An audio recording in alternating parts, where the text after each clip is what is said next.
Okay, here we go. Well, I got sick again. Did you hear this? Can you believe this? Sinuses full, up all night. The beloved Miss Tenaple had me sleep on the couch because I was coughing all night. Anyway, so this is going to be a low rent video, no edits. I just hit record, and I got an article here, so this may go a little long or seem a little odd, but thank you guys for watching. Welcome to Doug in Exile.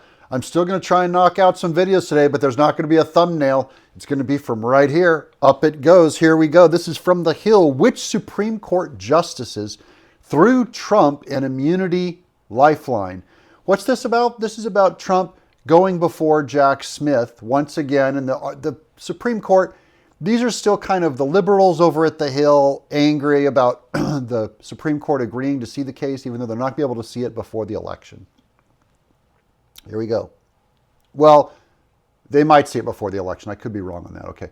According to headlines, the Supreme Court has thrown former President Trump a, quote, lifeline, giving him a gift, bolstered his strategy, or handed him a huge win by agreeing to consider whether he is immune from prosecution for interfering in the 2020 presidential election.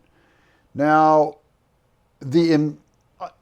regardless of what you think of the immunity clause, of how immune the president is, I don't think he has absolute immunity. So it's going to be very hard to hide behind that. The Supreme Court, we've already gone over this, but the Supreme Court has already gone against Trump claiming he had immunity when they were going after his financial records in 2020 or 20. Yeah. So the Supreme Court isn't like, hey, you get complete immunity all the time. But now the question is, when will they hear this thing? Indeed, the delay. The oral argument in Trump v. United States set for April 22nd, so it will come before the election. Not the verdict, but the actual case is going to the Supreme Court. And April 22nd is the last day the Supreme Court meets. So they're taking it at the very end of their session.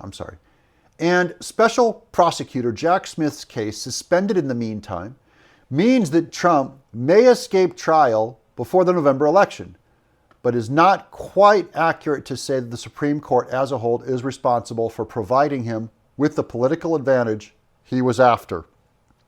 He was not after a political advantage, by the way.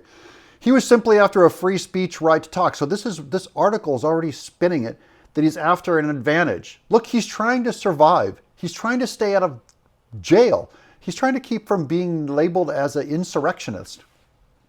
That's all he's doing in the courts. In fact, it may be that only a majority of the justices favored hearing the case, with the majority voting to let stand the court's denial of immunity.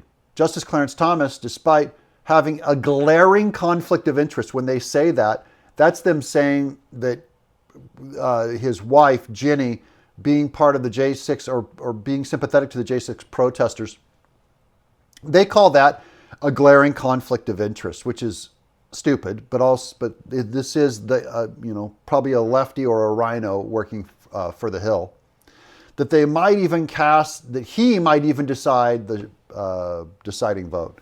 All this is to say, I mostly wanted to emphasize the words they gave, because this is good news for Trump, guys. This is a win. We're going to wrap up on this, okay?